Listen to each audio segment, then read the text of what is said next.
जय श्रीमाताजी. आपले दोन्ही हात श्रीमातांच्याकडे.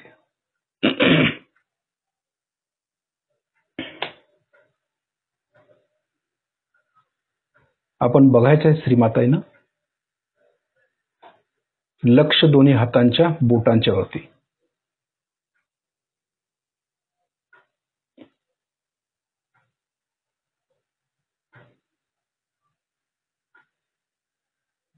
एकसारखं चैतन्य जे श्रीमातांच्याकडून येते ते आपण खेचून घ्यायचं आहे.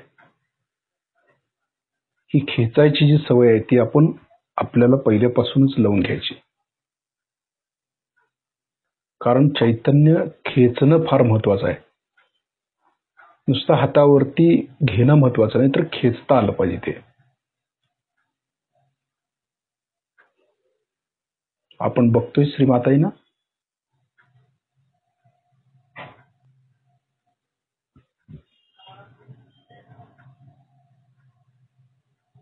एकसारखं चैतन्य आपण खेचतोय.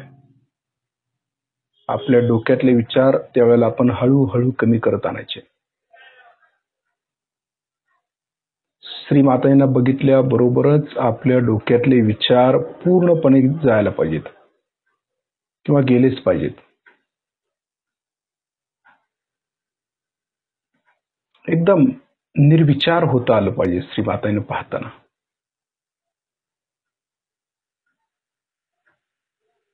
तसंच आपलं हृदय देखील आपण मोकळं करायचं, स्वच्छ करायचं. या सर्व गोष्टी आपण श्रीमातांच्या समोर बसून करायच्या असतात. ध्यानाला बसण्यापूर्वी किंवा ध्यानात जाण्यापूर्वी या सर्व गोष्टी आपल्याला करणं आवश्यक आहे. जर आपण डायरेक्ट ध्यानाला बसलो तर कदाचित आपण गहनतेमध्ये जाऊ शकणार नाही किंवा त्या चैतन्याचा पूर्णपणे आनंद आपण घेऊ शकत नाही. जाणवतं आपल्याला शस्त्रामध्ये कुंडलिनी आलेली जाणवते, परंतु ती गहनता प्राप्त होत नाही. त्यासाठी आपण एक एक पायरीनं सुरुवातीपासूनच वर जायचं आहे. डायरेक्ट आपण वर गेलो तर कदाचित खाली कोसळू. म्हणून पाया मजबूत करत करतच इमारत वर चढवायची आपल्याला. ही सहजयोगातलं मेन तत्व आहे. जरी श्रीमातांनी आपल्याला आधी कळस दिला असेल तरी पाया मजबूत करतच आपण कळसावर जायचं आहे. म्हणजे कळसावरती आपण टिकून राहू शकू. हा यातला उद्देश आहे. आपण सहजयोगामध्ये कशासाठी आलो हे सगळ्यात महत्वाचं आपणच आपल्याला प्रश्न विचारायचा आहे.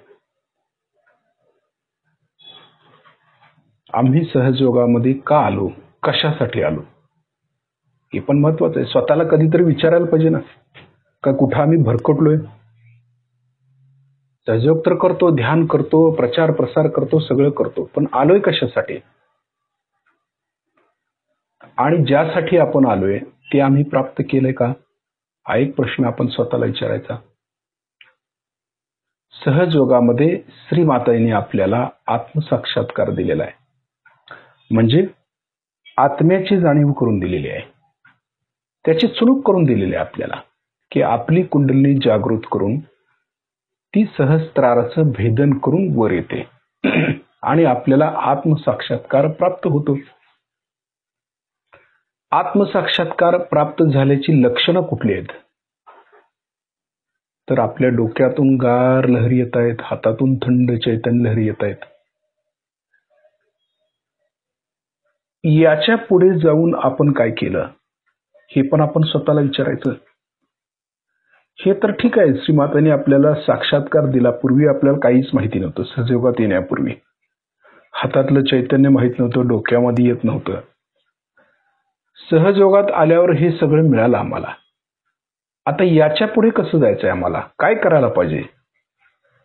गहनतेत जाण्यासाठी किंवा ही स्थिती आणखी वाढवण्यासाठी, हे शरीर वेगळं आणि मी वेगळं, आत्मा वेगळा हे समजण्यासाठी आम्हाला काय केलं पाहिजे आहे, किंवा हे चैतन्य वाढवण्यासाठी आम्ही काय प्रयास केला पाहिजे, काय तपश्चर्या केली पाहिजे.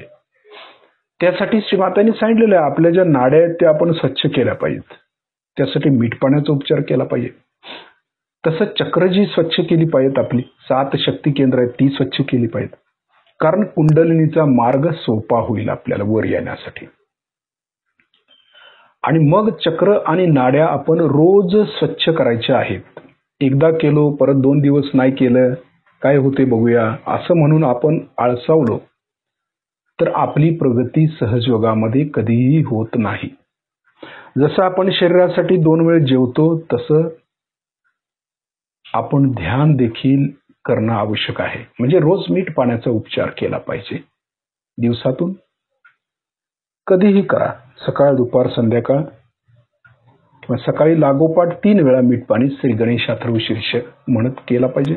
म्हणजे आपली चक्र आपल्या नाड्या आपण स्वच्छ ठेवतो किंवा स्वच्छ राहतात त्यामुळे. आणि हे केल्यावरती ध्यान करणं आवश्यक आहे. नुसता स्वच्छ करून काय करायचं आहे?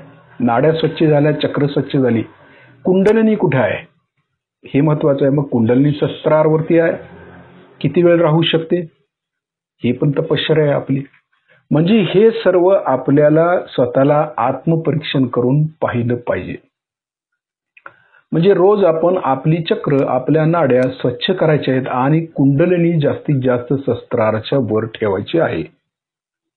हे करत असताना आपली स्वतःची पण प्रगती आपण करून घ्यायची आहे. त्याचबरोबर दुसऱ्याला देखील आपणाला सहजयोग सांगायचा आहे.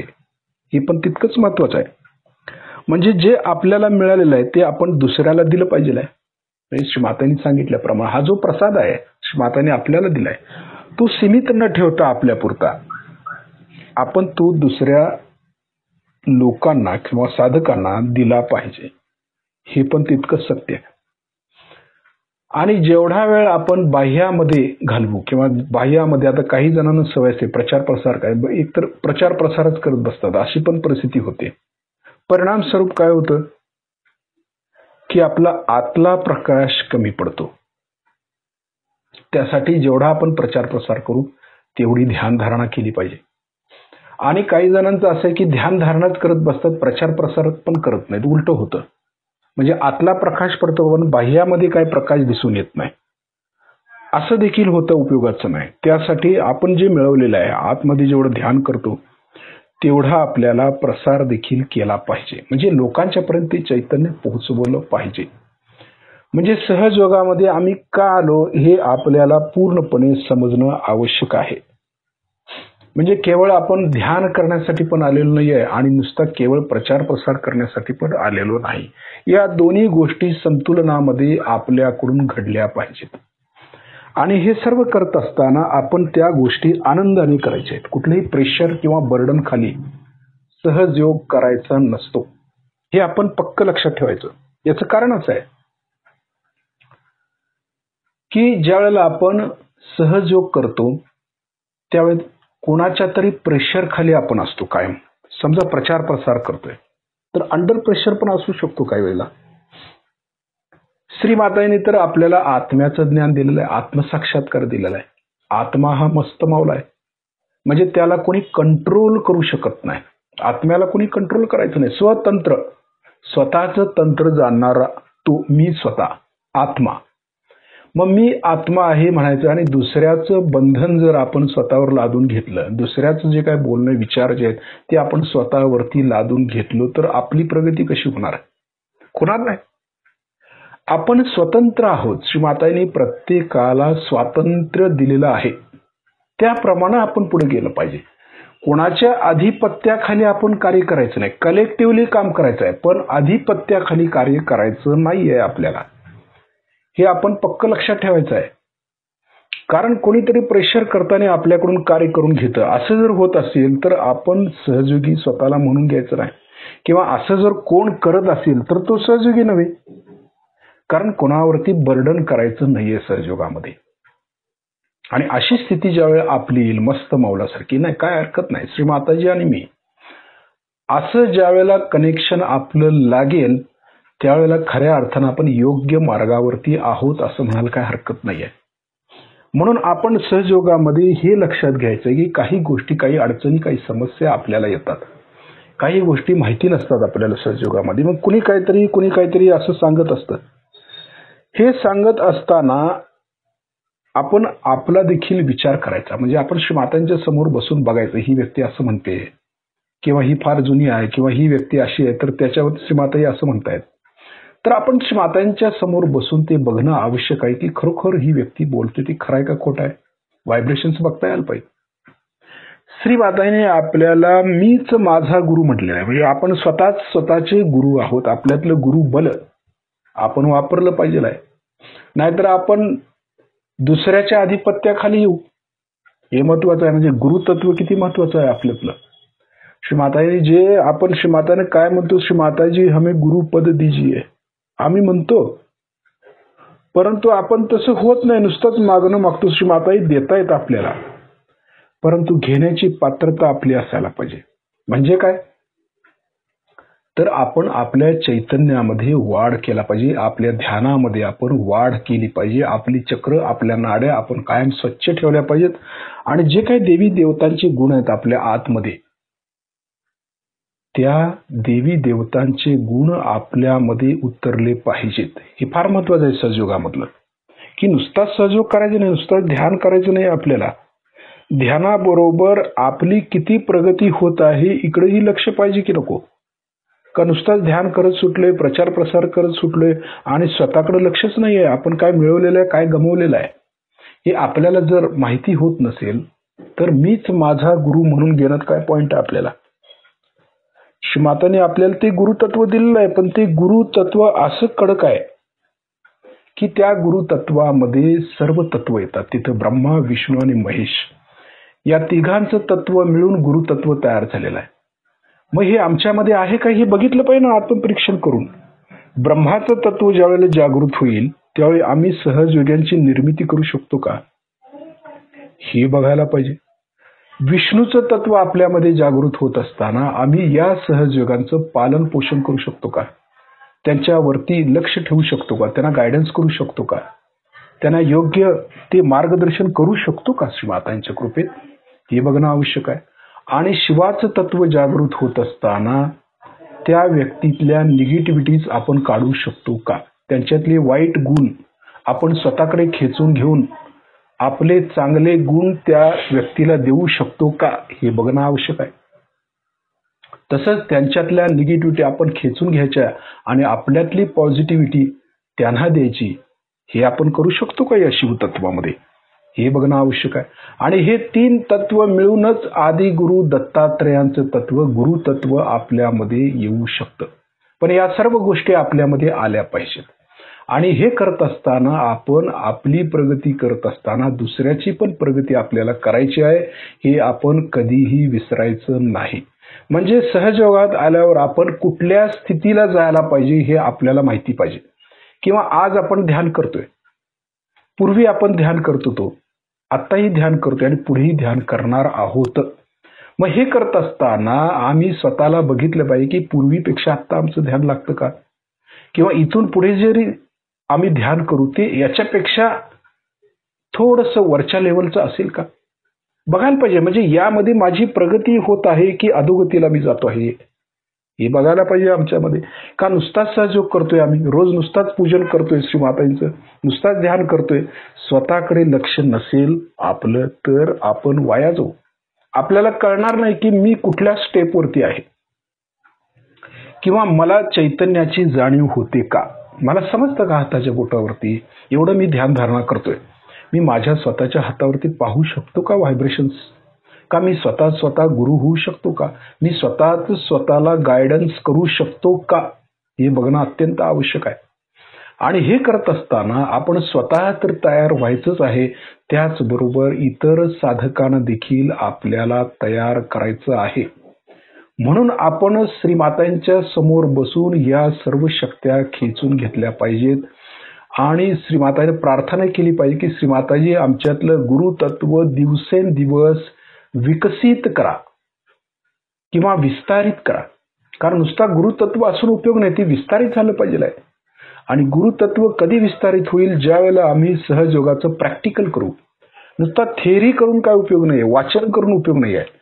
त्या वाचनातून आपण त्या प्रॅक्टिकलमध्ये उतरलं पाहिजे आहे. म्हणजे दुसऱ्या साधकावरती आपण जोपर्यंत प्रत्यक्ष कार्य करत नाही तोपर्यंत आमच्यातलं गुरुतत्व कधीही विस्तारित होऊ शकत नाही. कारण दुसऱ्या व्यक्तीची चक्र आपण ठीक केली नाही, त्याची कुंडलिनी जर जागृत नाही केली तर आपल्याला देखील त्याचं नॉलेज होत नाही किंवा ह्या माणसाची कुंडलिनी आहे ती कुठपर्यंत आलेली आहे, त्याची कुठली चक्र लागतायत, ती आपण साफ केल्यानंतर खरोखरच कुंडलिनी वर येते का, हे नॉलेज वाचून येणार नाहीये, प्रॅक्टिकल आहे. म्हणजे गुरुतत्व प्राप्त करण्यासाठी किंवा श्री मातांना आम्ही म्हणतो की श्री माताजी कृपा करून आमच्यातील गुरुतत्व जागृत करा, त्यावेळेला आपण या सूक्ष्म गोष्टींचा उपयोग केला पाहिजे किंवा घटित केलं पाहिजे. प्रॅक्टिकल प्रत्यक्ष त्या साधकावरती आपण कार्य केलं पाहिजे आणि समजून घेतलं पाहिजे की सहयोग कसा आहे. प्रॅक्टिकल आहे ते. आणि कुंडलिनी जागृत करायची ही प्रत्यक्ष दैवी क्रिया आहे. ही आपण एकांतात घरात बसून हे घटित होत नाही. त्यासाठी प्रसार करत असताना आपल्या व्हायब्रेशन्स कशा वाढतील किंवा त्यातून आपलं चैतन्य किंवा ज्या चक्र आहेत ती चक्र कशी लागतायत आणि त्याप्रमाणे ह्या व्यक्तीला कुठला आजार आहे तो कसा ठीक करायचा, हे आपण जोपर्यंत शिकत नाही तोपर्यंत सहजयोगाचं मूल तत्वापर्यंत आम्ही पोहोचत नाही. म्हणून आपण प्रॅक्टिकल करणं आवश्यक आहे आणि प्रॅक्टिकल करत करत आमच्यातील गुरुतत्व आम्हाला विस्तारित करायचं आहे, तरच आमचं गुरुतत्व विस्तारित होईल. अन्यथा आमचं गुरुतत्व कधीही विस्तारित होणार नाही. असं किती जरी म्हटलं श्रीमाताई मीच माझा गुरु आहे तर आम्ही होऊ शकत नाही, कारण प्रॅक्टिकल करणं हे फार महत्वाचं आहे. आता श्रीमाताईंना पाहत पाहत आपले डोळे आपण बंद करायचे आहेत. लक्ष हाताच्या बोटांच्यावर ठेवायचं आहे. सहजयोगामध्ये कृतीला महत्व आहे, कृती झाली पाहिजे.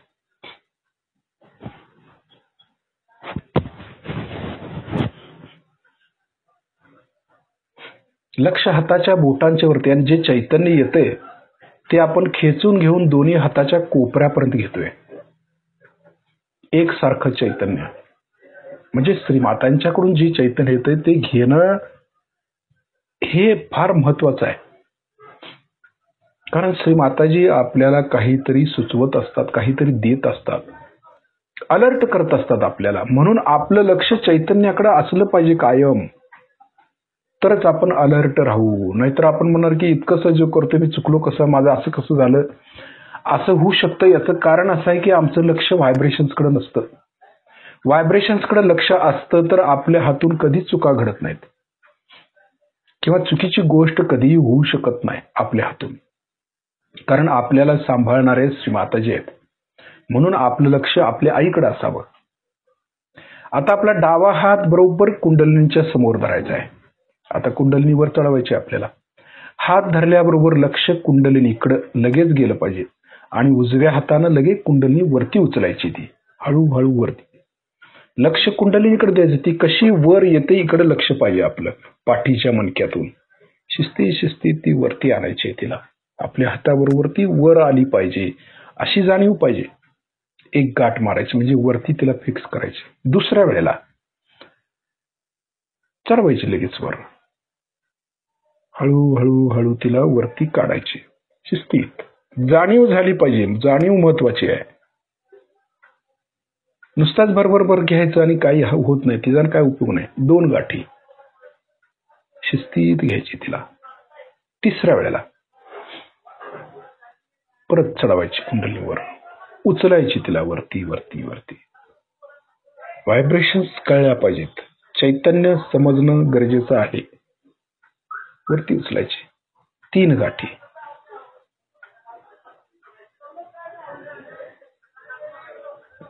बरोबर. आता कवच घ्यायचं आहे आपल्याला. शिस्तीत कवच घ्यायचं.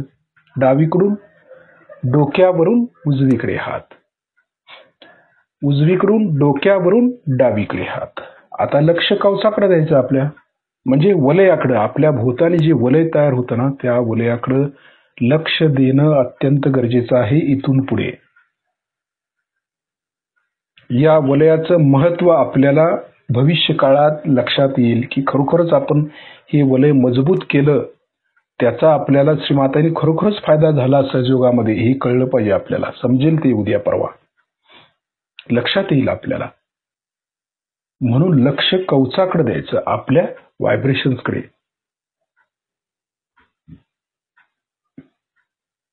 आपण आपल्या वलयामध्ये सुरक्षित राहायचंय, कवचामध्ये सुरक्षित राहायचंय. त्यासाठी हे वलय आहे. उगाच घ्यायचं म्हणून घ्यायचं नाहीये. तर श्रीमाताईंना नमस्कार करून परत आपले दोन्ही हात श्रीमाताईंच्याकडे.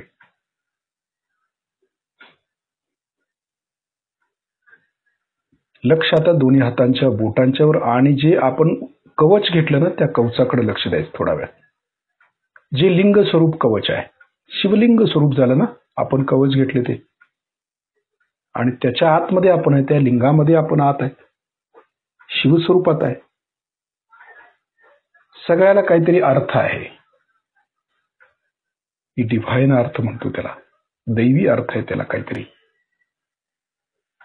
थोडस लक्ष केंद्रित करायचं तसं, म्हणजे कळतं आपल्याला. हातावरती संपूर्ण शरीरावरती चैतन्य कोसळतं हे कळतं, धडकते काहीतरी चैतन्य आसपास. कारण लक्ष आपलं वलयावरती आहे, म्हणून चैतन्य आपल्या शरीराला देखील लागतं.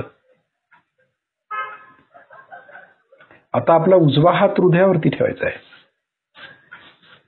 इथं आपण म्हणूया, श्रीमाताजी आपल्या परमकृपेत मी शुद्ध आत्मा आहे, पवित्र आत्मा आहे, निर्मळ आत्मा आहे, शुद्ध आत्मा आहे. मी हे मन बुद्धी शरीर अहंकार काही नसून मी फक्त आत्मा आहे.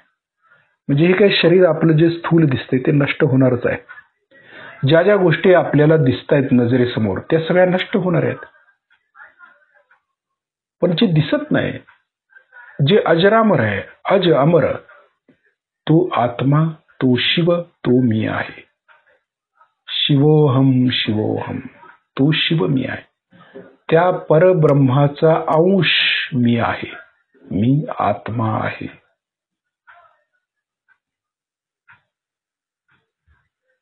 लक्ष हृदयात असणाऱ्या आत्म्याकडे द्यायचं आहे आपल्याला. सूक्ष्म आहे आत्मा, फार सूक्ष्म आहे. नुसता वरवर असं लक्ष ठेवून होत नाही, ते सूक्ष्मात उतरावं लागतं.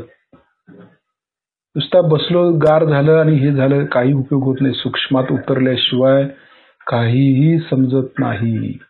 आतमध्ये उतरायला पाहिजे, त्यासाठी वेळ दिला पाहिजे, भक्ती पाहिजे, श्रद्धा पाहिजे, तपश्चर्या पाहिजे, तप पाहिजे, सगळं पाहिजे, मग ते जमतं. म्हणजे सहयोग जमला पाहिजे. करतो म्हणून होत नाही, जमवणं महत्वाचं असतं. त्यासाठी आपल्याला सवड पाहिजे, आणि सर्वात महत्वाची म्हणजे उत्कट भक्ती पाहिजे. मला ही मिळवायचंच आहे, श्रीमाताजी मला द्या, असं म्हणता आलं पाहिजे आपल्या आईकडनं. बाकी कुठले गुरु आपल्याला काही देत नाहीत, फक्त श्रीमाताजीच आपल्याला हे देऊ शकतात. त्यांची कृपाच फक्त महत्वाची आहे, बाकी सगळं व्यर्थ आहे, सगळं नष्ट होणार आहे एक दिवस. फक्त राहणार आहे तो आत्मा आणि ते चैतन्य. मूळ स्वरूपातच आपल्याला जायचं आहे परत. तो प्रवास फार महत्वाचा आहे. म्हणून हे शरीर आहे, हे प्रपंच आहे, हे कसं तरी करून पार पाडायचं आहे आपल्याला. त्यात दुःखी व्हायचं नाही किंवा सुखी, त्याच्यात काय फरक पडत नाही. स्थित प्रज्ञ होणं फार महत्वाचं आहे. त्यासाठी हे संसार करत असताना आपण येतात, सुख येतात, दुःख येतात, सगळी ऊन सावली सारखा खेळ चालू असतो सगळा. पण हे करत असताना साक्षी भावानं जो आत्मा पाहतोय ना, त्या आत्म्याकडेच लक्ष पाहिजे आपलं. तो मी आहे हे कळलं पाहिजे, की या सगळ्याला, हे जे काय नाटक चाललेलं आहे त्याला सगळ्याला साक्षी मी आहे, तो मी आत्मा आहे. एवढा मोठा गर्भिता अर्थ आहे त्याच्यातला. आपण नुसता म्हणतो मी आत्मा आहे, पण त्याच्या मागे जे ब्रह्मांड आहे ते कळायला पाहिजे ना. नुसता म्हणण्यात काय अर्थ आहे. स्तोत्र पण आपण म्हणतोच की रोज, पोपटपंची केल्यासारखं, पण त्याचा काय उपयोग आहे. श्री माताईंना खुश करण्यासाठी म्हणायचंय ते. आपल्यातल्या देवी देवता ही जी स्तोत्र ऋषी मुलींनी निर्माण केली, ती कशासाठी केली. मानवाच्या कल्याणासाठी का परमेश्वराच्या. परमेश्वरानं ते करून घेतलं मनुष्याच्या कल्याणासाठी. मग आपण नुसताच म्हणत राहायचं, पारायण करत राहायची त्याची. जसं ज्ञानेश्वरीची पारायण करतात सगळे, वाचन कर, त्यातलं काही अर्थबोध होत नाही, काही कळत नाही, पण पारायण करायची. रोज एक हे म्हणायचं, अध्याय म्हणायचं, वाचायचं त्यातलं. तसं स्तोत्र देखील आपण तशीच म्हणतो, नुसता रोज वाचतो. गणेशातर्वशीर्ष म्हणतो, म्हणायला सांगितले ना म्हणा, त्याच्यावर विचारच करत नाही आपण की बाबा हे म्हटल्यानंतर ह्याचा इफेक्ट आपल्या चक्रावर कुठल्या होतो, किंवा त्या चक्रावरती विशिष्ट स्थितीला कसं लक्ष द्यायचं हे जर आपल्याला नाही समजलं तर ते म्हणण्याला काय अर्थ आहे? काही नाही. सगळी स्तोत्र आहे, शिव कवच आहे, देवी कवच आहे, अर्गला स्तोत्र आहे, ही सगळी स्तोत्र आपण म्हणतो, पूजेच्या वेळेला म्हणतो, हवनाच्या वेळेला म्हणतो, परंतु इफेक्ट काही होत नाही. जैसे थे आपण आहे तसंच राहतो. कारण लक्ष जिथं द्यायचं तिथं आपण देत नाही, ही वस्तुस्थिती आहे आपली. आणि जोपर्यंत हे आपल्याला जमणार नाही तोपर्यंत सहजयोग जमणार नाही, कळणारच नाही आपल्याला काही यातलं. किती जरी वर्ष केलं तरी आहे तिथेच आहे, गाडी पुढे काही जात नाही. कारण वस्तुस्थिती आहे ती जातच नाही पुढे. कारण श्री माताईने जे सांगितलेलं आहे ते आपण ऐकतो कुठे? लक्ष भलतीकडेच असतं आपलं. श्री माताई जे म्हणतायत अगदी ओरडून ओरडून सांगून गेल्या बिचार, पण आपल्याला काहीच कळलं नाही. आपण दगड ते दगडच राहिलो, काय कळलं आपल्याला त्यातलं? ज्यांना समजलं ते गेले पुढे, पण ज्यांना नाही कळलं त्यांनी समजून घेण्याचा पण प्रयत्न केला नाही. आपण वरवरच्या गोष्टीमध्ये अडकलो, सत्तेमध्ये अडकलो, पैशामध्ये अडकलो, आणखी कुठल्या आकार असलेल्या गोष्टीमध्ये आपण सहयोगात अडकलो. कशासाठी पाहिजे आहे ते आपल्याला? आम्ही सहयोगात का आलो याचं आत्मपरीक्षण आपण जर केलं तर लक्षात येईल की हे सर्व मिळवण्यासाठी आलेलो नाही आम्ही. आम्हाला आत्मा मिळवायचा आहे, आणि आत्मा मिळवायचं सोपं नाही आहे. श्री माताईने आपल्याला एक चुणूक दिली आहे, त्या ह्याच्याप्रमाणे आपण जर गेलो तरच आपण स्थिर राहू शकतो, नाहीतर गेलो वाहत मग जातो लिडरशिप मध्ये वाहत जातो, सत्तेमध्ये वाहत जातो, आणखी कशामध्ये वाहत जातो सहयोगाच्या बाहेर. तसं व्हायला नको. जे श्रीमाताईने आम्हाला साक्षात्कार दिलेला आहे तो परिपूर्ण कसा होईल इकडे लक्ष पाहिजे, आमचं चैतन्याकडे पाहिजे, व्हायब्रेशन्सकडे. काही नको आहे आम्हाला, श्रीमाताईंच्या चरणाशिवाय आम्हाला काहीही नको. असं ज्यावेळी होईल त्यावेळेला खऱ्या अर्थानं कुठंतरी आम्ही पहिला चरण गणेश तत्वात टाकलेला आहे. नाहीतर भौतिकतेमध्ये अडकून आम्ही गणेश तत्वामध्ये पण येऊ शकत नाही साधं. मग वर कसं येणार? वरती येऊ शकत नाही. म्हणून या सर्व गोष्टींच्या मध्ये आपल्याला कधीही अडकायचं नाही. जे मिळवायचंय ते श्रीमातांच्याकडून मिळवायचं आहे. त्या द्यायला बसलेले आहेत, घेणारे सहयोगी साधक पाहिजेत, हे महत्वाचं आहे. श्रीमाताजी आपल्या परमकृपेत मी शुद्ध आत्मा आहे मग म्हणू शकतो आपण. त्यानंतर आपल्या उजव्या हाताचा तळवा आपल्या डोक्याच्या तळवर दाबून धरायचा, मान थोडी खाली झुकवायची, हात दाबून शिस्तीत फिरवायचा. ज्या ठिकाणी आपण हात फिरवतोय त्या ठिकाणी भक्तीपूर्वक लक्ष द्यायचं आणि म्हणायचंय, श्री माताजी आपण साक्षात श्री सहस्त्रार स्वामिनी आहात, कृपा करून आमच्या सहस्त्रदल कमलामध्ये विराजित व्हा. हात दाबून शिस्तीत फिरवतोय आपण, तिकडं आपलं लक्ष पाहिजे, नाहीतर हात फिरवतोय आणि लक्ष दुसरीकडे आहे, उपयोग नाही. एकाग्रता, ज्या गोष्टी करायच्या आहेत त्या एकाग्रतेनं आणि भक्तीनंच करायच्या आहेत, तर ते सगळं प्राप्त होतं. श्री माताजी आपण साक्षात श्री आदिशक्ती आहात, कृपा करून आमच्या सहस्त्रार चक्रामध्ये विराजित व्हा. त्यानंतर तो हात वरती उचलायचा आहे, 7-8 इंच वर उचलायचा आहे, थोडासा वर खाली मागे पुढे गोल फिरवून बघायचं आहे. टाळूतून आपल्याला चैतन्य जाणवतं का? चैतन्याच्या लहरी टाळूतून आपल्या तळव्याच्या हाताच्या तळव्यावर जाणवतात का बघायच्या.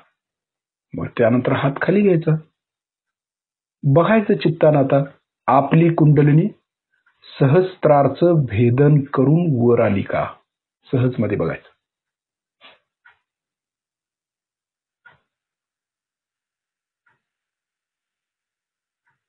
आपण शांत बसलो तर कुंडलिनीचा आवाज आपल्याला ऐकायला येतो किंवा तिची जाणीव होते. जर आपण हल्लो, स्थिर बसता नाही आलं समजा, तर ती लवकर जाणवत नाही बघ. कारण आपलं लक्ष अजून शरीराकडेच असेल आणि आत्म्याकडे नसेल तर कसं जाणवणार ते? कारण आत्मा म्हणजे शिव आहेत आणि कुंडलिनी जोपर्यंत वरती येत नाही तोपर्यंत शिवतत्वाला जाणू शकत नाही आपण. या शिवशक्तीचं मिलन टाळूच्या वर होतं ना, त्यावेळी ते सदाशिव होतात. त्या सदाशिवांच्या स्थितीपर्यंत, त्यांच्या चरणापर्यंत आपल्याला जायचं आहे. हे आपण लक्षात ठेवायला पाहिजे. आपलं ध्येय काय, आपण करतोय काय, आपण वागतोय काय, इकडेही लक्ष पाहिजे ना. ज्या तत्वाचं पूजन करतो किंवा ज्या तत्वामध्ये श्री माताजींनी आपल्याला उतरवलेलं आहे त्याचा एकतरी गुण आमच्यामध्ये पाहिजे. नाहीतर इतर ऑर्डिनरी माणसासारखं आपण वागू लागलो तर कोण आम्हाला सहयोगी म्हणणार आहे? हेही लक्षात घेतलं पाहिजे. स्वतःला गायडन्स करायचं आहे. स्वतःच्याच बाबतीत कडक व्हायचं आहे, दुसऱ्याच्या बाबतीत नाही. स्वतःला कडक शिस्त लावून घ्यायची आहे. गुरुतत्वामध्ये येतं हे सगळं. गुरुचं पूजन करीत असताना हे लक्षात घेतलं पाहिजे की कडकपणा गुरुत नाहीये, आपल्या गुरुतत्वात पाहिजे. म्हणजे जसं श्री मातांनी सांगितले, ध्यान करायचं आहे, मीठ पाण्यात बसायचं आहे, आत्म्याला जाणायचं आहे, तर ते आपण केलं पाहिजे. कुठल्याही स्थितीमध्ये आपल्याला ते करता आलं पाहिजे. जर नाही आलं, मीठ पाण्यात समजा बसता नाही आलं आम्हाला, तर आम्ही स्वतःला शिक्षा करून घ्यायची. काय बिघडलं? आपल्याला वळण लावायचं आहे ना. मग जेवायचंच नाही, उपवास करायचा. मग एक दिवस कंप्लीट, एक दिवस उपवास. असा उपवास करायचा आहे चांगल्यासाठी. आपल्याला शिस्त लागावी म्हणून ते करायचं आहे. ध्यान करता आलं नाही, करायचा उपवास, काही अडचण नाही, करणार नाही. मग सुस्त, मग बरोबर ध्यान नाही बाबा, काल उपवास केलता, आज करूया आपण ध्यान, असं होतं ते. म्हणजे आपण आपल्याला शिस्त लावायचे, स्वयंशिस्त लावायचे, स्वतःला, दुसऱ्याला लावायची नाही. आपल्यातलं गुरुतत्व जागृत करायचं असेल तर आम्ही स्वतःला शिस्त लावायला नको. गादीवर झोपून बसून आम्ही ध्यान करतो नाही, दगडावर बसायला शिकलं पाहिजे. बघायचं दगडावर बसून तर ध्यान लागतं का आम्हाला? गादीवर झोप लागते, खाली जमिनीवर झोप लागते का आम्हाला? झोपून बघायचं. एक दिवस अखंड फरशीवर झोपायचं, काय फरक पडतोय? तितिक्षा, यामध्ये तितिक्षा हा गुण आहे. दुसऱ्यासाठी नाही, स्वतःसाठी. आमचं गुरुतत्व व्यवस्थित व्हावं म्हणून आम्ही या सर्व गोष्टी करतोय. नाहीतर श्रीमातांनी सांगितलेलं आहे, कसंही करा, काही का काही प्या, आरामामध्ये ध्यान धारणा करा, आई सांगू शकते फक्त. पण एक गुरु सांगू शकत नाही तसं. आणि हे गुरुतत्व श्रीमातांनी काय सांगितले? डिव्हाइन डिप्लोमसी म्हणतात त्याला. आमचा उजवा हात आम्ही नाभीवरती ठेवून काय म्हणतो? श्रीमाताजी, आपल्या परमकृपेत मीच माझा गुरु आहे. नुसता म्हणून होत नाही, ते तसं वागावं लागतं. त्याप्रमाणे आचरण करणं गरजेचं आहे. गुरु होण्यासाठी आपल्यात कडकपणा आपल्यात आला पाहिजे, शिस्त आली पाहिजे आमच्यामध्ये, तरच मीच माझा गुरु आहे. नाहीतर कशाला म्हणायचं तसं? श्रीमातांनी सांगितलेलं. मग असं किती जरी वर्ष म्हटलो आम्ही तरी आमच्यात फरक पडतच नाहीये. कारण आम्ही तसं वागतच नाहीये ना. ध्यान झालं तर झालं, नाहीतर नाही. वरती गेली तरी कुंडलिनी गेली, नाहीतर नाही. प्रयत्नच करत नाही आम्ही. मीठ पाणी आज होते, 2 दिवसानं होतच नाहीये. 2 दिवस करत नाही आम्ही, कुठल्या तरी कामात व्यापात अडकतो. म्हणजे जी प्रायोरिटी आम्ही सहयोगाला द्यायला पाहिजे, आम्ही आत्म्याच्या समाधानासाठी जे करतोय त्याच्याकडे न देता बाह्यामध्ये अडकतोय, तर मग स्वतःला शिस्त कधी लावायची? म्हणून आपण उपवास तपास करायचं, मुद्दाम करायचे स्वयंशिस्तीसाठी. आणि म्हणूनच हे गुरुतत्व कडक आहे जे म्हणतात ना, ते याच्यासाठी. हे कडकपणा यासाठी, असा आहे तो कडकपणा, दुसऱ्यासाठी नव्हे. लक्ष आपलं सहस्त्रारच्या वरती आहे.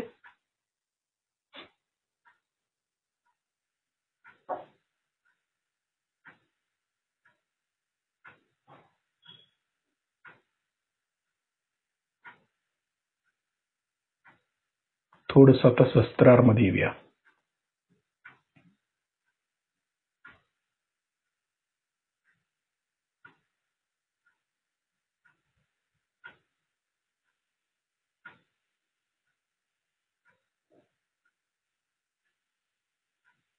पूर्ण लक्ष सहस्त्रारमध्ये. थोडस बारीक लक्ष द्यायचं आहे आपल्याला, सूक्ष्मामध्ये. आता तरी योगी माणसासारखं बसूया शांत आणि स्वतःकडे लक्ष देऊया. कडक तपश्चर्या स्वतःसाठी. स्वतःच्या देहाला धिक्कारावं लागतं तेव्हा कुठे आत्मतत्वात उतरता येतं. नाहीतर आत्म्याला जाणणार कसं? त्यागच नाही केला कशाच काय मिळणार आहे? काही खावा म्हटल्यावर भरपूर खातो आपण, हायगई करत नाही. मग आळसतेत बसतो, मग ध्यान होत नाही, झोप येते. मग यासाठी कडक शिस्त नको आपल्यामध्ये. गुरुतत्व तयच आहे. हे फार महत्वाचं आहे ना ह्यातलं सगळं. म्हणून सांगायची वेळ येते की गुरुतत्व जे आहे ते गुरुबल आमच्यात येण्यासाठी आम्ही थोडं शरीराला त्रास द्यायला पाहिजे, थोडासा दिला पाहिजे. थोडं ताणल्याशिवाय व्यवस्थित कसं होणार? आत्म्याला जाणू शकत नाही. सगळ्यात सुख संपदा मिळाली तर आपल्याला रोगराई होईल ना. शरीराची हालचाल पाहिजे, केलं पाहिजे. कष्ट, तप फार महत्वाचं आहे. जप तप करणं आवश्यक आहे. शस्त्रांमधून आपण आज्ञेमध्ये येऊया.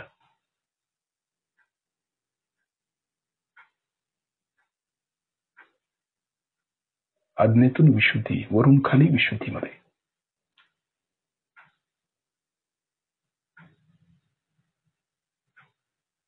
विशुद्धीतून अनाहतमध्ये, मध्य अनाहत,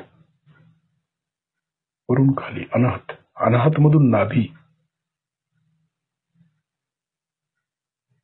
नाभीतून भवसागर. गुरुतत्व आहे तिथे. गुरुबल, गुरुत्वाकर्षण भवसागरामध्ये असतं आणि तिथेच आम्ही गटांगळ्या खातो सारखं. प्रपंचात अडकतो, कशात अडकतो, आणखी कशात अडकतो आणि गटांगळ्या खात बसतो. गुरुत्वाकर्षण कसं यायचं त्यावेळेला? भवसागरातून खाली स्वाधिष्ठान, स्वाधिष्ठान मधून मूलाधार, वरून खाली लक्ष मूलाधार पर्यंत.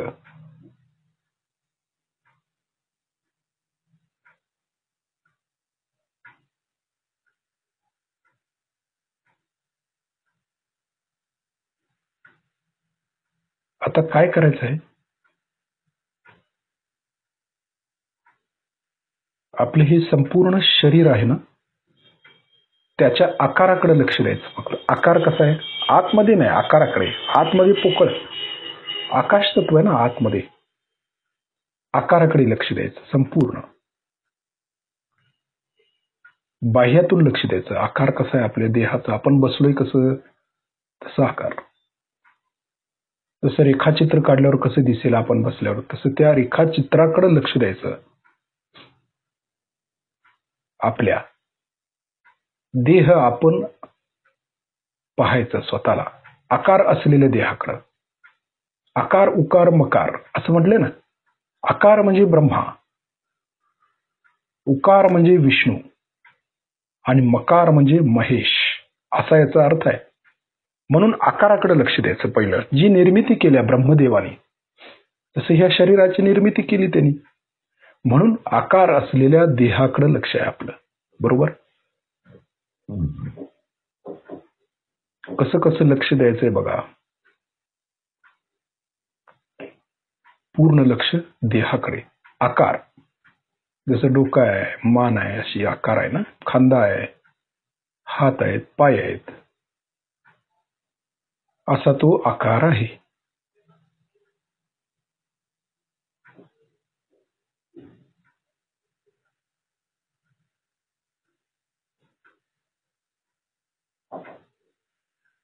त्यानंतर उकार.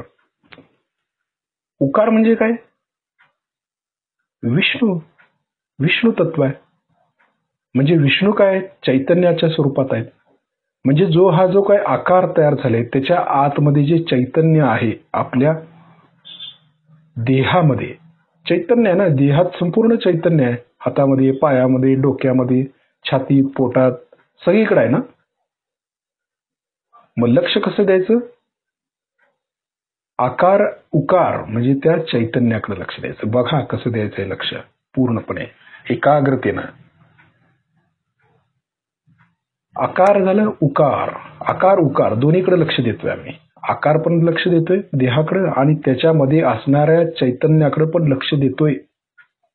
उकार म्हणजे विष्णू. सांगितलेलं आहे ना श्रीकृष्णाने, मी प्रत्येक जीवामध्ये चेतनेच्या रूपात आहे. मनुष्यामध्ये पण चेतनेच्या म्हणजे काय चैतन्याच्या स्वरूपात आहे. म्हणजे उकार झालं ते. संपूर्ण देहामध्ये चैतन्य आहे, तिकडे लक्ष आहे आपलं. आता दोन गोष्टीकडे आपण लक्ष देतोय. एक तर देहाच्या आकाराकडे आणि दुसरं म्हणजे देहामध्ये आत असणाऱ्या चैतन्याकडे. कारण देहामध्ये आतमध्ये आकाशच आहे ना, अवकाशच आहे सगळं देहामध्ये. आणि त्या अवकाशामध्ये चैतन्य आहे. आकाश तत्व आपण जातोय ना, वर आकाश तत्वामध्ये जातो, तसं देहात पण आकाश तत्व आहे,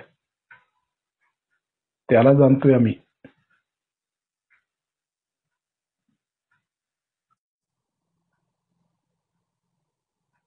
पूर्ण लक्ष द्यायचं देहाकडे आणि चैतन्याकडे. आकार असलेल्या देहाकडे आणि त्या देहामध्ये आत असणाऱ्या चैतन्याकडे. बरोबर लक्षात आलं? तसं लक्ष द्यायचं थोडा वेळ. आकार उकार ही सूक्ष्मातलं आहे, अगदी बारीक लक्ष द्यायचं म्हणजे कळतं.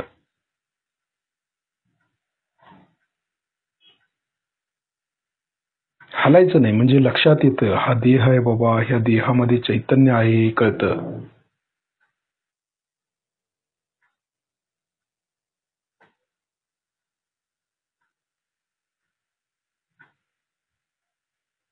आता मकार. आकार उकार आणि मकार. बरोबर. मकार म्हणजे काय? सूक्ष्म देह शिव. मकार म्हणजे शिव, शिवांचं तत्व आहे. बघा कसं लक्ष देतोय आपण. म्हणजे विष्णू तत्वापासूनच शिवतत्व तयार झालेलं आहे. कारण विष्णूने शिवांची निर्मिती केली ना, शिवलिंग स्थापन केलेलं आहे. म्हणून त्यांच्या तत्वाकडे लक्ष केंद्रित करायचं. कसं करायचं? हृदयामध्ये असणाऱ्या शिवाकडे लक्ष द्यायचं. जसं आपण आकाराकडे लक्ष दिलं म्हणजे देहाकडे दिलो, आता देहामध्ये आत असलेल्या चैतन्याकडे उकार. आणि हे जे चैतन्य जिथून वाहतंय, जो स्त्रोत आहे, त्याचं मूळ कुठं आहे? शिव. तो हृदयामध्ये आहे, तिकडं आपलं लक्ष द्यायचं. म्हणजे सूर्य आणि सूर्याची किरण. बरोबर. सूर्याची किरण म्हणजे चैतन्य, आणि हे चैतन्य कुठून येत आहे तर सूर्यापासून. म्हणून सूर्याकडे लक्ष, शिवतत्वाकडे, आत्मतत्वाकडे, तिन्हीकडे लक्ष द्यायचं आहे आपल्याला. आकार उकार मकार. अ उ म. ओम. ओम तयार झालं. आकार उकार मकार मधनं ओम तयार झालं. सूक्ष्म आहे अगदी. स्पंद आहे तो, स्पंद. जसं जन्माला येताना मूळ जन्मात जर आपण गेलो, आपला देह कसा तयार झाला आपल्याला माहिती आहे? हे महत्वाचं आहे सगळ्यात. देह तयार होत असताना 3 महिन्याचा कालावधी लागतो त्याला तयार व्हायला. सुरुवात म्हणजे डोक्यातून टाळूतून जीव 3 महिन्याचा ज्यावेळेला गर्भ होतो, त्यावेळेला डोक्याच्या टाळूतून आत्मा आत प्रवेश करतो आणि मग बाकीचं सगळं तयार व्हायला सुरुवात होते. म्हणून तो टाळूमध्ये असतो पहिला, नंतर जसा देह तयार होईल ना वरून खालीपर्यंत, तसं तो हृदयात जाऊन बसतो. तेवढ्या सूक्ष्मात आपण गेलो ना. कसं तयार झालं तसंच आपण आत गेलो ना. हृदयापर्यंतच गेलो ना. सूक्ष्म मुळात गेलो. हेच ध्यान आहे ना. जिथून आलोय तिथं जायचंय आपल्याला. ज्या तत्वातून आपण आलो ना त्या तत्वात गेलं पाहिजे. आकार उकार मकारकडे आपण लक्ष देतोय. 1 मिनिटभर आपल्याला तसं लक्ष द्यायचं आहे. एकाच वेळेला 3 शक्त्यांच्याकडे लक्ष द्यायचं आहे. आकार उकार मकार, ब्रह्मा विष्णू आणि महेश. आणि या तत्वात पूर्ण लक्ष दिल्यावरती दत्तात्रय तयार होतात. गुरु तत्व विकसित होतं आपलं. तोपर्यंत विकसित होत नाही. म्हणजे या तिन्हीकडे लक्ष पाहिजे आपलं. ध्यान करताना या तिन्हीकडे लक्ष देणं अत्यंत आवश्यक असतं. म्हणजे कसं आहे, शरीर आपलं व्यवस्थित पाहिजे. आपल्याला आजार असता उपयोगाचं नाही. त्यानंतर चैतन्य आपलं व्यवस्थित पाहिजे. बाधा असता उपयोगाची नाही. चक्र साफ, नाड्या साफ. आणि हे सगळं केल्यावर त्या शिवतत्वापर्यंत आपण पोहोचतो. म्हणजे शिव आत्मा. म्हणजे हे 3 तत्व फार महत्वाचे आहेत. त्यांच्याकडे लक्ष देणं गरजेचं आहे. 1 मिनिटभर आपण तसं लक्ष द्यायचंय. आकार असलेल्या देहाकडे, देहात असलेल्या चैतन्याकडे आणि जिथून जे चैतन्य येते त्या शिवतत्वाकडे. असं 1 मिनिटभर लक्ष आपल्याला केंद्रित करायचं आहे.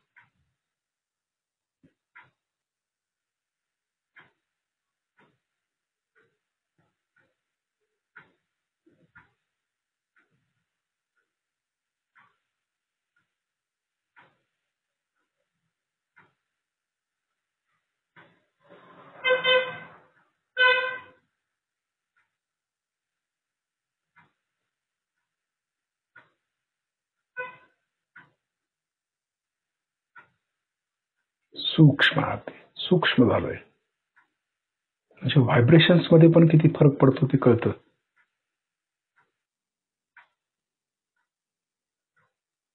म्हणजे बाह्यातल्या ज्या व्हायब्रेशन्स आहेत त्या देहातूनच आत जातात ना त्या शिवतत्वापर्यंत. सदाशिवांच्याकडून ते चैतन्य येतं आणि शिवतत्वापर्यंत जातं. आदी आणि अंत. कुठं होतो अंत? त्या तत्वातच होतो ना. हे लक्षात घेतलं पाहिजे. आता आपलं लक्ष मूलाधार मध्ये आहे. मूलाधार मध्ये आलोय आपण. मूलाधार मधून आपण स्वादिष्ठान मध्ये यायचं.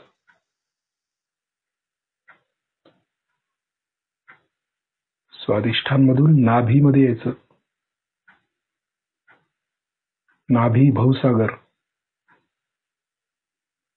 तिथून हृदयामध्ये यायचं. हृदयातून विशुद्धी,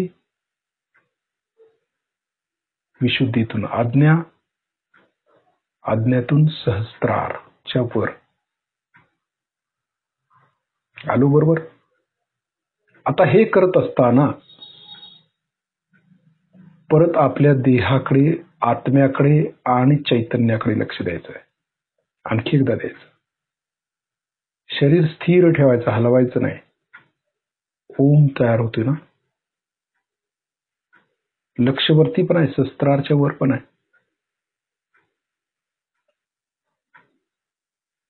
म्हणजे चित्ताला आपण किती कार्य दिले ते पहा. किती काम दिले. देहाकडे पण लक्ष देतोय, चैतन्याकडे पण देतोय, आत्म्याकडे पण देतोय आणि सहस्त्रारच्या वरती पण देतोय. एकाच वेळेला आपण इतक्या ठिकाणी लक्ष केंद्रित करतोय. अवधान पाहिजे आपल्याला. योगामध्ये एक शब्द आहे अवधान. अवधान म्हणजे काय? आपलं सगळीकडे लक्ष असणं एकाच वेळेला. म्हणजे अवधान आहे आपल्याला. हे कळतं, ते कळतं, तिकडचं ऐकायला ते हे समजतं, तेही कळतं. म्हणजे त्याला अवधान म्हणतो. साक्षात्कारी मनुष्य अवधानी असणं आवश्यक आहे. जसं शिवाजी महाराज होते, अष्टावधानी होते ते. अष्टावधानी म्हणजे काय? 8 ज्या दिशा आहेत का नाही त्या 8 दिशांच्याकडे त्यांचं लक्ष असायचं. जे एके ठिकाणी उभारले ते तर 8 ठिकाणी ते लक्ष देत असत. इकडे काय चाललंय, तिकडे काय चाललंय, डावीकडे, उजवीकडे, वर, खाली, सगळीकडे. आग्नेय, नैऋत्य, वायव्य, ईशान्य. असे 4 पूर्व, पश्चिम, दक्षिण, उत्तर ते 4 8 8 अंग झाले. 8 दिशेला त्यांचं लक्ष असतं. तसं आपलं योगी लोकांचं पाहिजे. अष्टावधानी, अष्टविनायक, त्याला अर्थ आहे ना, गणित आहे सगळं ते.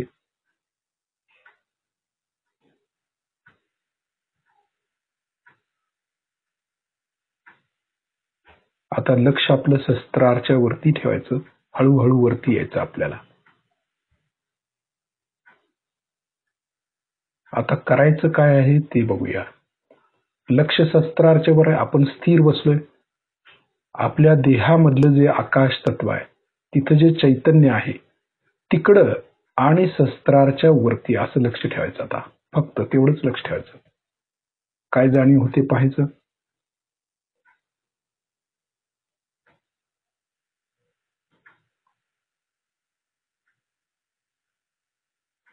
फक्त जाणीव घ्यायची आपल्याला. त्या शिवतत्वाची जाणीव आहे, आत्मतत्व.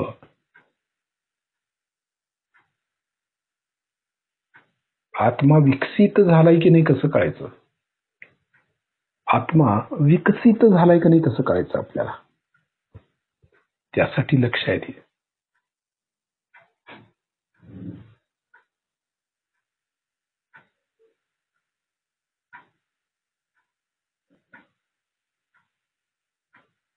आता देहाच्या आतमध्ये आपण चैतन्य बघितलं, सगळीकडे आहे चैतन्यच आहे सगळीकडे. देहात, बोटाच्या आत, कानाच्या आत, डोळ्याच्या आत, गळ्याच्या आत, छातीच्या आत, पोटाच्या आत, पायाच्या आत, सगळीकडे आहे चैतन्य आहे ना.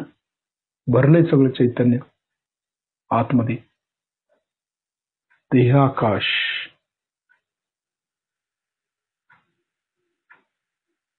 आणि ही पोकळी आहे ना, ही पोकळी म्हणजे आप म्हणतो त्याला. पृथ्वी, आप, तेज, वायू, जल, अग्नी. आप म्हणजे पोकळी, आकाश. पंचमहाभूत तत्वातलं आप आहे ना, पृथ्वी, आप, तेज, वायू, जल, अग्नी. पंचमहाभूत आहेत ती. आप, त्यातलं आप जे आहे ना, ती पोकळी, ती देहामधली. तिकडं लक्ष आहे आपलं, आकाश तत्वाकडे. आपण वरती आकाशमध्ये जातो तेवढं माहिती आहे, आतमध्ये पण आकाश आहे ना. त्या पोकळी, ती जे चैतन्य आहे तिथं पण बघितलं पाहिजे, म्हणजे वर पण जाऊ शकतो आपण. या सर्व दैवी गोष्टी आहेत, ह्या कळायला पाहिजेत. आपण योगी माणसं आहे, आपल्याला कळलं पाहिजे कुठं काय समजणं आवश्यक असतं. शरीर स्थिर ठेवलं, शांत बसलं तर सगळं समजतं. फक्त चित्त दिलं की चैतन्य वाहिलं पाहिजे. आता काय करायचं, ज्या देहातली ही पोकळी आहे ना, त्या पोकळीतला एक छिद्र आहे. कुठं आहे, शस्त्रार, ब्रह्मरंध्र. त्या छिद्रातून हे चैतन्य वरती काढायचं सगळं. जसं शिवाच्या जटेतनं गंगा येते ना, तशी ती गंगा बाहेर काढायची. संपूर्ण देहातलं चैतन्य इथून बाहेर काढायचं आहे आपल्याला. तसं लक्ष द्यायचं. म्हणजे देहाच्या आतमध्ये पण लक्ष आहे चैतन्याकडं. आणि हे चैतन्य टाळूतून बाहेर पडते, ब्रह्मरंध्रातून. म्हणजे ती शिवस्थिती आली. श्रीमाताने उघडले ना ती चक्र, शस्त्रार, ब्रह्मरंध्र. मग उघडले तर लक्ष तिकडे द्यायचं, काढायचं चैतन्य बाहेर. बघा, ही पोकळी पण आहे देहातली, आणि त्या पोकळीमधलं हे चैतन्य पण बाहेर येतं. जसं रबरी बॉल आहे, त्या बॉल मध्ये संपूर्ण पाणी भरलेलं आहे आणि एक छिद्र पाडलं त्यात, तर कसं पाणी येईल वर. तसं आपला हा जो देह आहे त्यात चैतन्य ठासून भरलेलं आहे. ते चैतन्य आपण जे श्रीमाताने छिद्र पाडले ना, ब्रह्मरंध्र, त्यातून बाहेर काढायचं. ती गंगा, ती चैतन्य म्हणजे गंगा, ती बाहेर काढायची. एकसारखी बाहेर काढत ती चिद आकाश पर्यंत जायचं. चिद आकाश म्हणजे कुठे, वरती आहे. त्याला चिद आकाश म्हणतात. हृदयामध्ये असणार तर हृदय आकाश. ती वरच्या पोकळीत जायची आता आपल्याला, खालच्या पोकळीतून वरच्या पोकळीमध्ये. बघा इथे काय जमते का.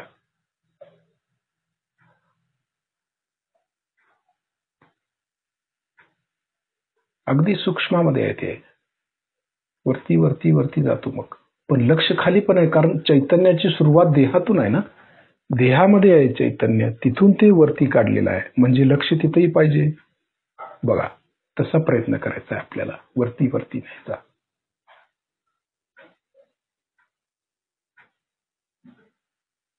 आलं का वर वर वर वर वर येतं. तो जो कारंजा आहे चैतन्याचा, तो वरती वरती वरती घेऊन जायचा. त्याचा आनंद घ्यायचा आपल्याला. शिवानंद, निरानंद, शिवस्थिती म्हणतात त्याला. शिवस्थिती म्हणजे काय? सत्यम शिवम सुंदरम. सत्य जाणलं, शिवतत्वात उतरलो, त्याचा आनंद मिळाला. सुंदर म्हणजे आनंद. सत्यचित्त आनंद, सत्यचित्त आनंद, सच्चिदानंद. सच्चिदानंद रूपे शिवोहम शिवोहम, असा त्याचा अर्थ आहे. अर्थ लागतोय आता. त्यासाठी एवढे उपद्व्याप करायला लागतात. नुसता म्हणून होत नाही स्तोत्र, तर तसं व्हावं लागतं, करावं लागतं तसं. ती प्रॅक्टिकल आहे. किती महत्वाचं आहे ते.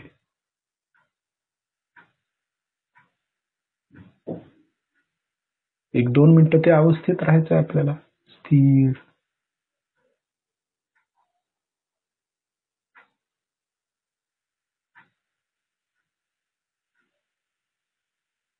त्यासाठी काहीही लावलेलं नाही, आपण ऐकलेलं नाही आज. का?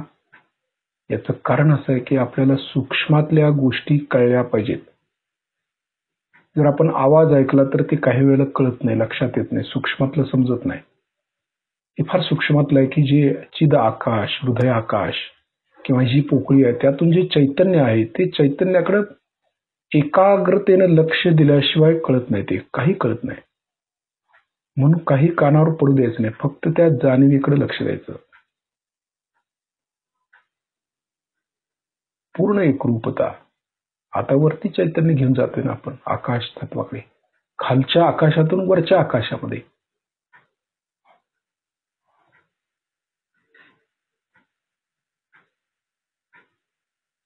2 मिनिटं तसं लक्ष द्यायचं. सायलेंट ध्यान म्हणतो त्याला. काही आवाज करायचा नाही, फक्त जे काही घटित होते त्याचा फक्त आनंद घ्यायचा आहे 2 मिनिटं.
तसंच आणखी वरती जाता येते का बघूया.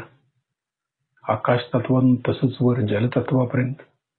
कारण हे चैतन्य जलतत्व आहे, त्यात तेज तत्व पण आहे, सगळंच आहे. त्या तत्वापर्यंत जाता येते का बघूया. वर वर वर शिस्तीत जाऊया.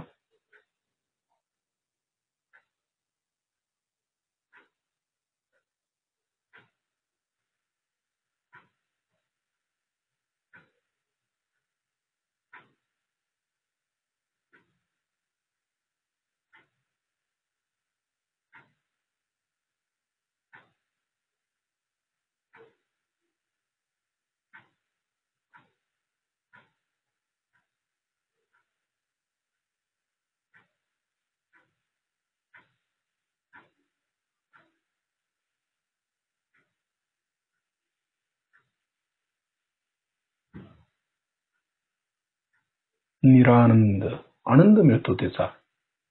किती वरती जाऊ तेवढा आनंद आहे. जातं वर त्या तत्वात उतरणं, त्या शिवतत्वामध्ये खूप आनंद. सदाशिव सदाशिवासारखी स्थिती होते.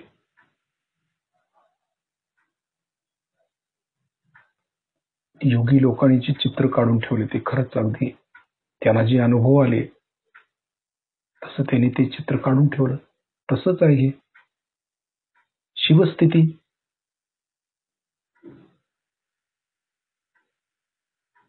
आत्मसाक्षात्कार, आत्मस्थिती, शिवस्थिती.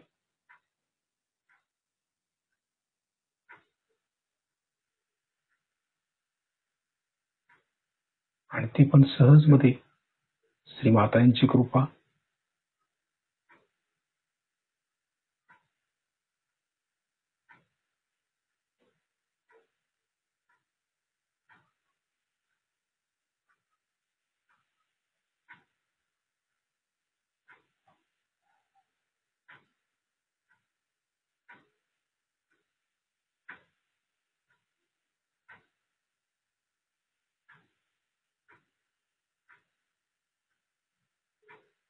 संपूर्ण वरती आहोत आपण, पूर्णपणे वर.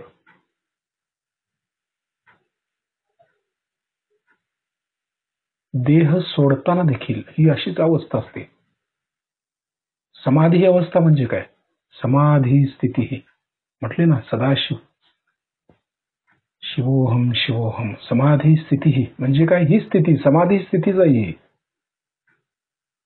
ती त्या ब्रह्मरंध्रातून आम्ही वरती वरती आलो स्वतः चैतन्य रूपात. देहातीत म्हणजे देहाला सोडून त्या आत्म्याशी एकरूप झालो, त्या परमात्म्याशी.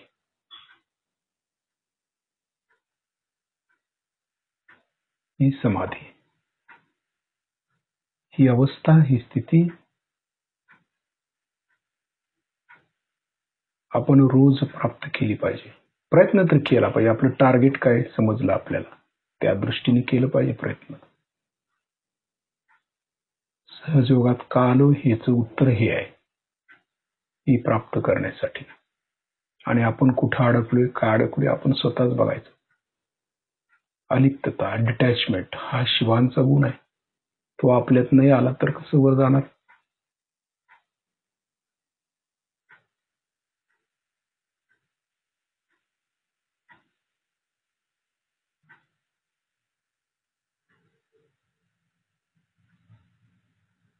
पूर्ण हलकं होतं शरीर.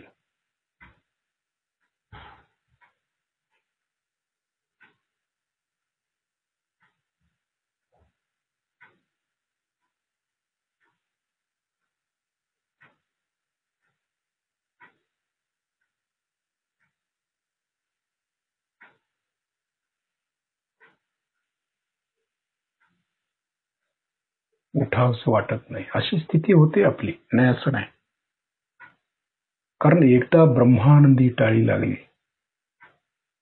की मग आपण शांत होतो. ती शांतता मिळायला पाहिजे, ती नीरव शांतता, ज्याला विलक्षण शांतता असं पण म्हणतात. सहज समाधी लागो, कबीर म्हटल्याप्रमाणे.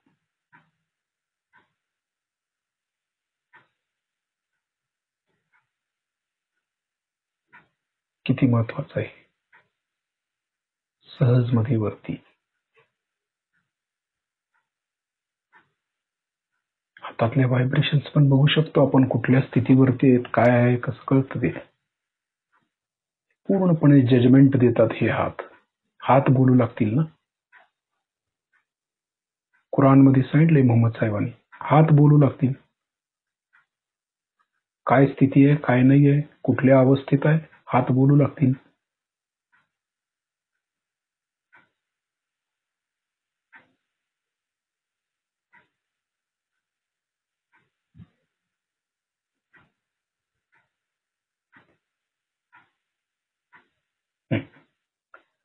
आता हळूहळू आपले डोळे उघडायचे, श्रीमातांच्याकडे बघायचं, शिस्तीत उघडायचे. पूर्ण वर गेल्यानंतर लवकर उघडत नाही डोळे, ते हळूहळू उघडावे लागतात. श्रीमाताजींच्याकडे बघायचं. शांती, समाधान, आनंद आणि तृप्ती हे आपल्याला मिळालं का पाहायचं. लक्ष शस्त्राच्या वरच आहे, हातांच्या बोटांच्या वरती आहे, आपल्या वलयावरती आहे, शिवकवचावरती आहे आणि बघतोय श्रीमाताईंना. व्हायब्रेशन्स मध्ये आपण न्हावून निघतो. अशा वेळेला ही स्थिती समाधी स्थिती असते. ही सहजासहजी मिळत नाही, श्रीमाताजीच देतात. जेवढ्या भक्तीनं करू तेवढं श्रीमाताजी आपल्याला द्यायला बसलेले आहेत. पण भक्ती पाहिजे, समर्पण पाहिजे, त्याग करायची प्रवृत्ती पाहिजे, मग होतं.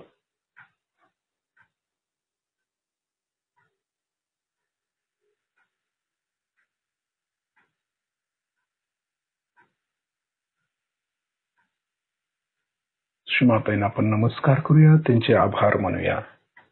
श्रीमाताजी आपल्या चरणाशी कोटी कोटी प्रणाम, कोटी कोटी प्रणाम. शिस्तीत पुन्हा एकदा आपण बंधन घेऊया. शिस्तीत घ्यायचं. डावा हात कुंडलिनीकडे, लगेच कुंडलिनी वर उचलायची. लक्ष कुंडलिनीकडे. हात जरी आपण वर नेत असलो तरी लक्ष कुंडलिनीकडे गाठ मारायची. दृष्टिकोन बदलायचा म्हणजे कळतं. दुसऱ्या वेळेला लगेच वर उचलायची. कुंडलिनीकडे लक्ष असले काय करावं लागत नाही, आपोआप ती वर येते. 2 गाठी. तिसऱ्या वेळेला परत हळूहळू हळू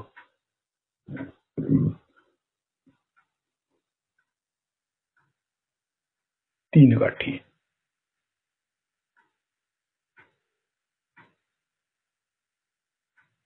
बरोबर. परत डावीकडून डोक्यावरून उजवीकडे हात, उजवीकडून डोक्यावरून डावीकडे हात. कवच तयार झालं. लक्ष कवचाकडे द्यायचं. आता हात जरी इकडे इकडे करत असलो तरी लक्ष कवचाकडे, व्हायब्रेशनचं जे कवच तयार होतं ना तिकडे. म्हणजे हाताला पण ते कवच लागतं लक्ष दिलं की. म्हणून तसं लक्ष द्यायचं आहे आपल्याला. आणि ते शिस्तीत घेतलं तर कळतं, नाहीतर नाही समजत. भर घेतल्यावर काही कळत नाही.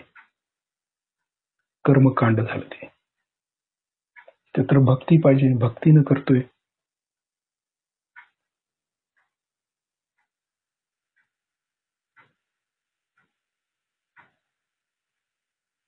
ही स्थिती तशीच ठेवायची आपली झोपूपर्यंत. झोपताना पण लक्ष शस्त्रावर ठेवून झोपायचं. उद्या आपण दिवसभर लक्ष शस्त्राच्या वरती आणि आपल्या वलयावरती ठेवायचं आहे. जय श्री माताजी.